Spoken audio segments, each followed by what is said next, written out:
This is ESG Decoded, the podcast powered by Global Affairs Associates to provide relevant, actionable updates related to business innovation and sustainability. Join Kaitlyn Allen and Amanda Shea of Global Affairs Associates for thoughtful, nuanced conversations with industry leaders that explore the complexities, the risks, and the opportunities connected to all things ESG.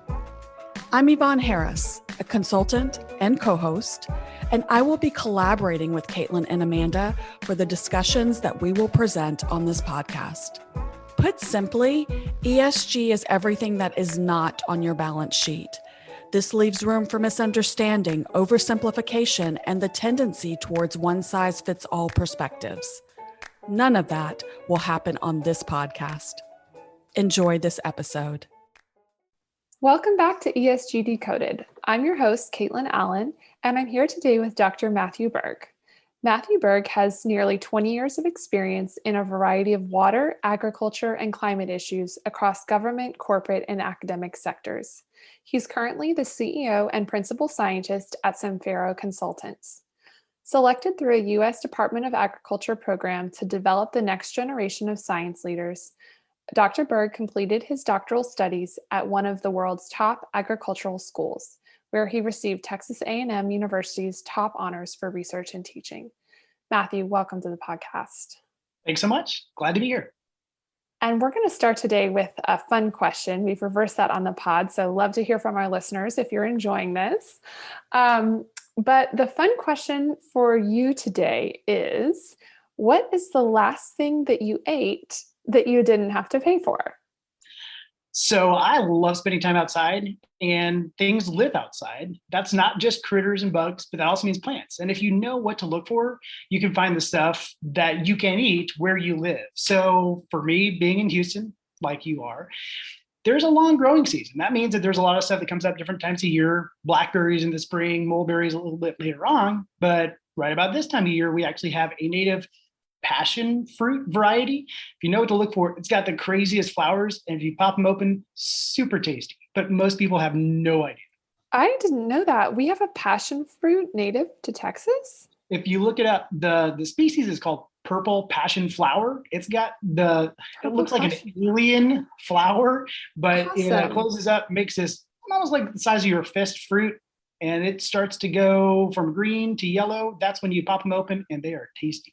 Oh my gosh, that's amazing. Where do you find them? Kind of Katy Prairie area, or is it? You can, but they usually live kind of on the edge of where trees kind of meet open areas. They're Okay. a climbing vine, and they pretty much climb over stuff to get towards the sun. So shrubs, trees that kind of face grassy areas, you'll probably find them growing all over. Very cool. I'm going to be looking that up. Thank you. Definitely not what I expected for an answer. Like when I go forage in the forest. It's a lot of fun. I think my personal record That's is maybe cool. a couple dozen different kinds of things at one time. So lots of stuff. Wow, amazing. I love that.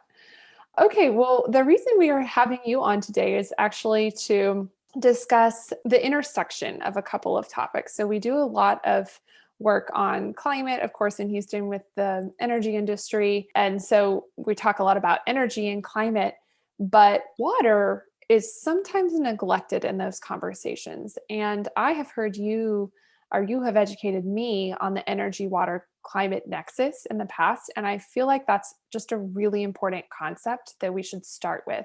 So could you just start by telling us what is the energy, water, climate nexus, and why does this matter? Well, first off, I'll explain what the word nexus is. That's a weird one to a lot of people. And it sounds familiar because it is a part of the word connection. Really, they are linked.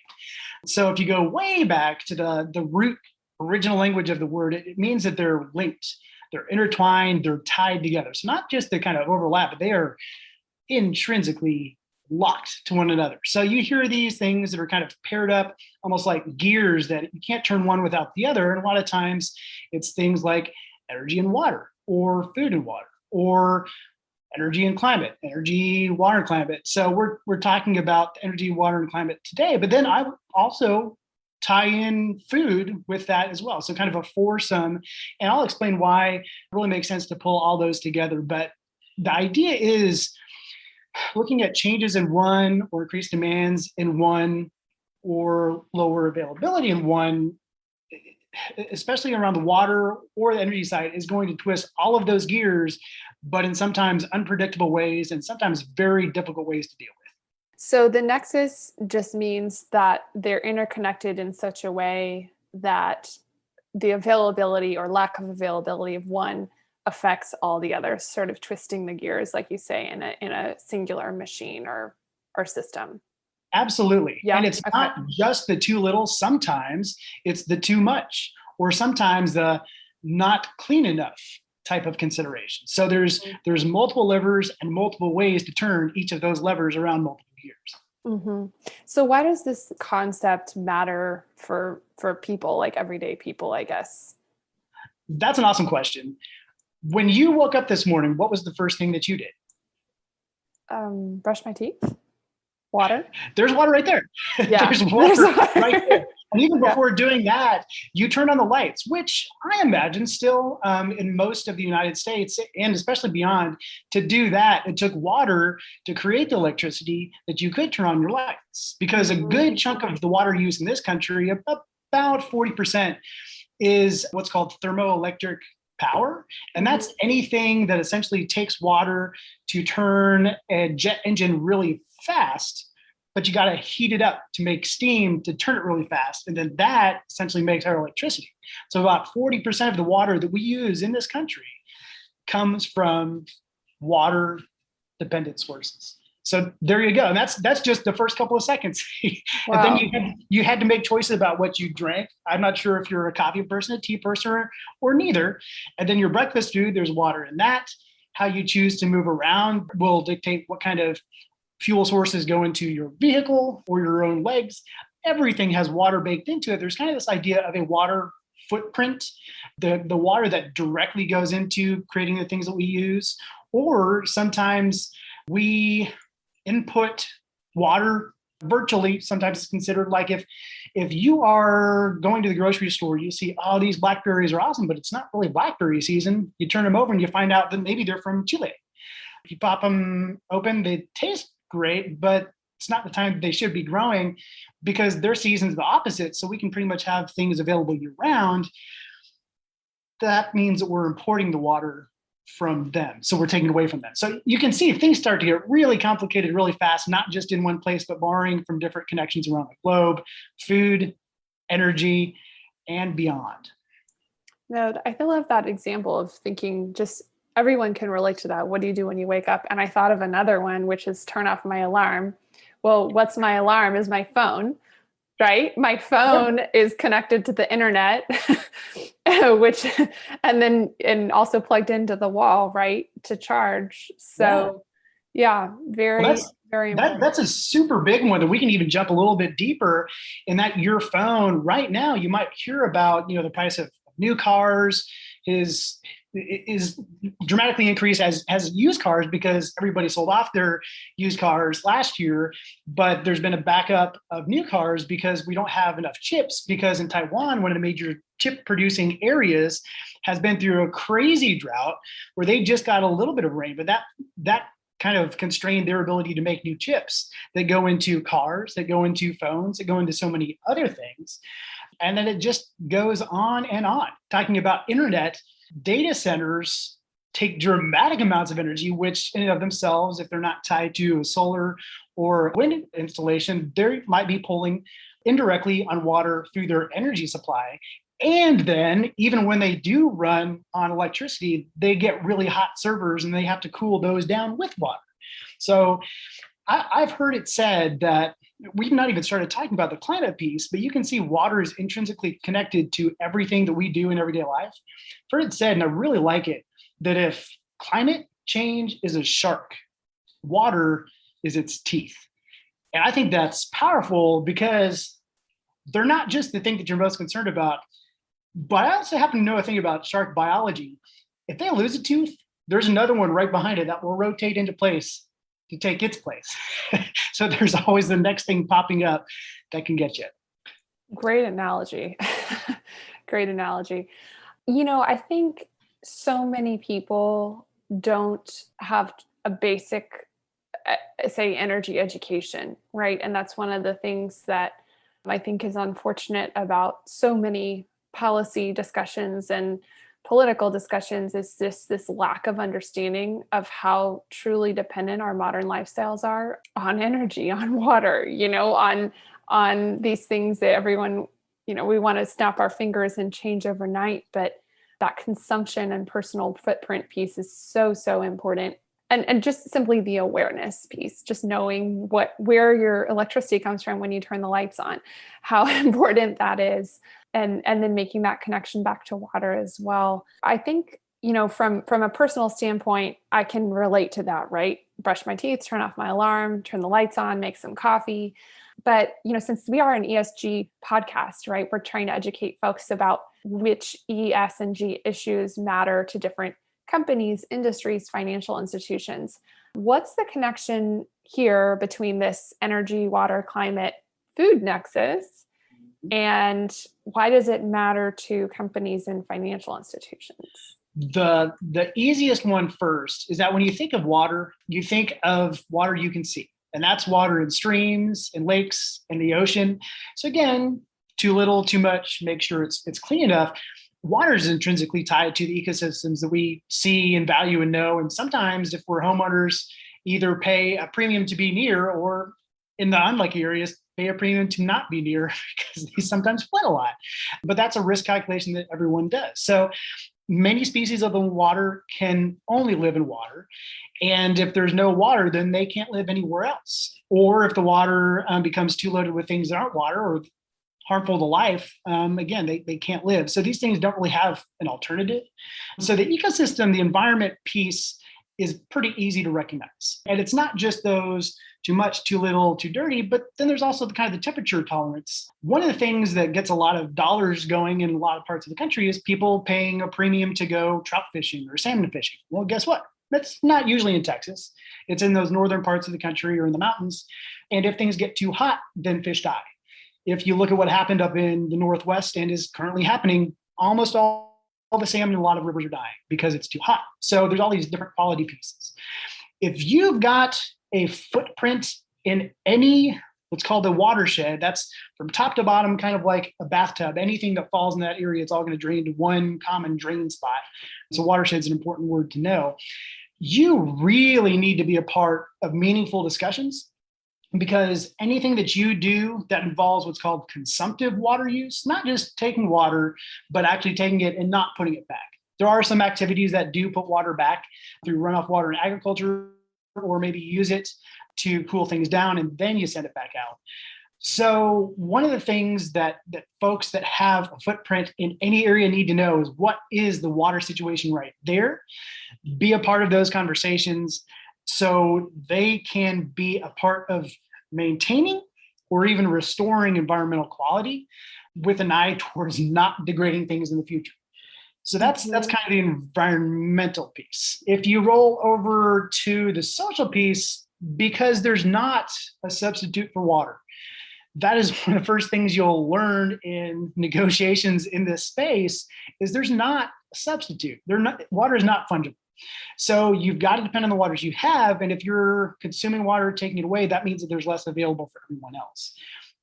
Economies, towns, communities, individuals, families live in areas and depend on water sources. So if an industry corporation is in a spot and there's competition there, that obviously it sets up a pretty tricky dynamic sometimes. So meaningfully being involved in conversations, building real incorporation of stakeholder discussions inside organizational planning structures, and then moving those forward. I think people have gotten really good at understanding what is addressing and what is meaningful involvement and incorporation of local concerns. So that's kind of a rough take at the social piece. And then even governance can kind of fit into it as well, because one of the things that's become really tricky in the water space, especially over long time scale, even back in the last century, is water is often taken from the have-nots and given to the haves. And a lot of times that means those with more resources, money-wise or political power. So making sure today you have diversity in the decision-making bodies of organizations of local buy-in, making sure that those voices are a part, again, of making the decisions, not just in the social considerations of local communities, but having them inside the fence, inside the boardroom. And maybe that's in all the places that you have a footprint, but making sure all those diverse perspectives are kind of folded together, because you might have one vision for water, but everybody else has their own vision. And you got to make sure that those don't overlap and run into each other too much. And that's sort of like two aspects of making natural resource distribution more equitable. One being stakeholder engagement, right? Making sure that as a company, you understand the needs and concerns of the local stakeholders where you operate. But then this other level, which is now, with NASDAQ just passing this mandate for NASDAQ companies, making sure that there is at least a very basic level of board diversity, which, it's not very high, right? But it's better than nothing, to make sure that, we're not just paying lip service through stakeholder engagement activities, but truly making sure that at the decision-making levels, there's an appreciation of, you say, outside the box or outside the old boardroom thinking when it comes to these decisions. So it's really interesting. I hadn't personally made that connection. So it's an important one to make, from this energy, water, to diversity and inclusion at the top levels of the company, and also to stakeholder engagement. Absolutely. So, it's very complex. And for a person who's very much addicted to learning like myself, it's kind of the master key, not just to any industrial sector, to ESG itself, and honestly, to human society. Everything is built on dependable, reliable water supplies. And when things start to kind of tweak that a little bit, stuff gets really tough in a hurry. There's actually some pretty compelling stats out there right now. About a quarter of the population lives in very high water stress areas. In like 4 or 5 years, that might be about half the world population lives in extremely water stressed areas. So that was a global statistic. Currently it's 20. Statistic. Wow, that's huge. And yet we keep building over deserts and just continuing to develop areas that don't have access to water, which is amazing when you really stop to think about it, So that kind of is almost bridges to a public policy issue, right? So thinking about permitting, local permit, we know that especially in Houston, which of course comes up a lot on this podcast because that's where we are, but it's just such a great example of this, right? As we know that paving over the prairie has been very bad for Houston, and paving all around the city has been bad for Houston. And you're closer to this than I am. So, but it seems to me that I see announcements for new developments pretty much all the time. Any thoughts on that? I mean, I think this local policy context is so important. And then of course there's different levels of policy making, right? Mm-hmm. What do you think? Are we still paving the prairie over? Very much. Sure looks like it. And for those folks that aren't familiar with the Houston area, there's a large swath of area west of the urban core that is still prairie, and pretty much everything from the middle of that core area, northwest, west, southwest, and even south, even southeast, was not forest, not buildings, but prairie of different varieties. And that's not the case as much anymore. And like we talked about, it's not just having enough water. There's also considerations of having too much. And right now, we have ourselves in this particular region kind of an ongoing conversation of how we deal with it, the too much phase of that. And one of the strategies that's kind of emerging is getting rid of water faster. Which, okay, that makes sense. I guess it keeps water out of buildings and infrastructure. But then when you start to kind of flip to the other phase of, well, now we need to think about making sure we have enough water. When you get rid of water faster, that means that you don't have it when you don't have enough. And that's actually kind of the pinch point for most industries, is not how do you get water when you have too much, it's how do you get water when there's not enough. So one of the things that can really help do the heavy lifting is, if you look at places like prairies or forests or conserved natural areas, because there's not pavement on top, water slowly percolates in, gets into shallow groundwater and potentially even aquifer. And then that water is then available to be slowly released, maybe when you do need it, when things really do get dry. So that can be a long-term resource. In Texas, about 30% of the flow in any river, in rivers overall, it's very context specific, but about 30% of the flow in rivers is from groundwater. So to me, it makes sense that you want to give chance to at least have some of that water get into the ground. So when things do dry out, it's still there for you. Looking forward, right now, again, Houston's kind of in this phase where we're mostly concerned about flooding. It will flip. And the state climatologist, along with a bunch of others, has done some compelling research that came out last year that kind of the dividing line, if you imagine a line in Texas, from where you're more concerned about drought to where you're more concerned about flooding. Historically, it's about been I-35. Everything west there, we generally consider being dry. Everything east of there, you generally consider being too wet or wetter things that you worry about. That dividing line is going to continue to march east. I'm not really talking about that as the climate piece, but for every 1 degree Celsius warming, the air can hold about 7% more moisture. So when it does rain, potentially it can rain more. But what it also does is it supercharges evaporation from the surface.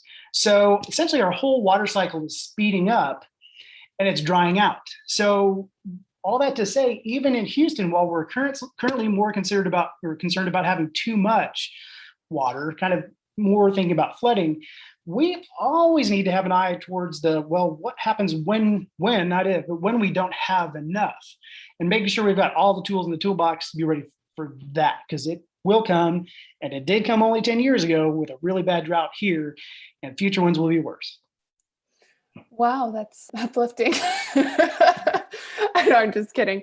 But actually, I didn't want to cut you off because this is so interesting. I did not know that connection about the quicker evaporation. But I have to stop you. Did you say we have a state climatologist? We do. He is Dr. John Nielsen Gammon up at Texas A&M University. He is governor appointed and has continued to do some fantastic research, both on current events, different storms, but also projecting into the future. Harris County uses that in some of the flood projections, but also the statewide flood planning process is incorporating some of those future projections as well. Wow, very interesting. Yeah. So one of the reasons that I know him is we actually presented alongside each other on a couple of occasions, and he's actually cited my research in some of his statewide reports. So I know him pretty well. That's very cool. No, that's really cool. So let's circle this back around, right? I mean, to me, this is when I hear this discussion and I'm thinking with my consulting hat on, I'm thinking about risk. And I'm thinking about risk, not just to individual businesses, but more broadly to markets. Particularly, I mean, it's precisely what's been happening with COVID, right? We have a disruption in many, many supply chains, disruption to the chip market, microchip market and that sort of thing. But from this specific standpoint, so let's just call it water at the moment, but what do you see as the biggest risks for businesses? And then what are some of the policy gaps that you might propose solutions for? So I think I'll even back up a little bit farther. I think one of the biggest risks to localities, be it municipal governments to counties, is extreme variability. And one good picture of that is a few years ago, one of the biggest dams in California suffered severe damage and people were terrified, rightly so, that it might burst and flood everything downstream. Today, if you pull up an image of that reservoir, it is nearly bone dry. And they had to stop power on that lake for essentially the first time ever because there's not enough water to push through it. We have to be prepared for both of those. That is extremely hard to do. Now, a lot of that falls on the shoulders of government. If you're a company, generally right now, if you look at water considerations, it is on the make sure we're having enough side of things. That's not always going to be the case, but that's what drives most of the decision right now, because a lot of the commodities are in agriculture or in supply chains that require water for manufacturing processes. So making sure we have enough, but not just amounts, the timing. Is it evenly distributed through a year, or does it all come in a couple months, like parts of the desert monsoon where that is the case? So reliability is really getting tough. Making sure or trying to reduce your exposure on the outset when you're deciding where to put new operations is becoming increasingly important, but also being a good neighbor to those communities where you're moving in, because if they're already stressed out and they see a big water user coming in, that's going to make some hard conversations even more difficult. So making sure, again, almost all corporations are wrestling with water from the making sure we have enough side of things. The World Economic Forum consistently cites water at the top of 2 or 3 of their global risk issues, and companies consistently rate it as one of their top areas of concern. Flooding can't get them, water quality can't get them, but right now, the thing that's getting most people's attention is the water supply dependability. So there seems to be a link there. I mean, I'm thinking about TCFD. We do a lot of task force on climate related financial disclosure, or TCFD work, which is helping companies to say, understand and articulate what those either physical and or transition risks are related to climate change. And certainly we have clients that water is there, on the list of, access to water scarcity. But it sounds like that's probably should be brought up in most conversations, if not all, depending on, of course, where they operate. It could be different, but maybe something to even think about with climate scenario analysis as well, including water scenarios. Absolutely. Even just reading through different analyses out there, companies have gotten used to, are becoming more used to using a carbon lens to view climate conversations. But water shouldn't be far behind. And if you can think of an industry sector, a corporation that is immune from water concerns, let me know, because I haven't thought of it yet. Literally everything is going to be overlapping with water at some point. So they've got, at least from their own risk management perspective, be watching it, and probably for a lot of other reasons. Yeah, absolutely. Well, I mean, I think this has been a really helpful conversation. I have certainly learned a lot from you, as I always do. I feel like every time I talk to you, I learned something I didn't know, which is, the best kind of friendship, colleagueship to have. So we appreciate you a lot as a colleague. But let's just kind of get a little sort of high level. But I'm going to ask you the magic wand question. If you had a magic wand that only applied to the energy, water, climate, food nexus, what would you have it do? So this is going to be one answer that applies to a couple different areas. And that would be that we could see water vapor, we could see carbon dioxide, and we could see methane, because that would help us realize how fast things are evaporating, not just when we see rain fall, but we see water going in the opposite direction. We see things like different carbon molecules that influence climate and have an impact on the water cycle.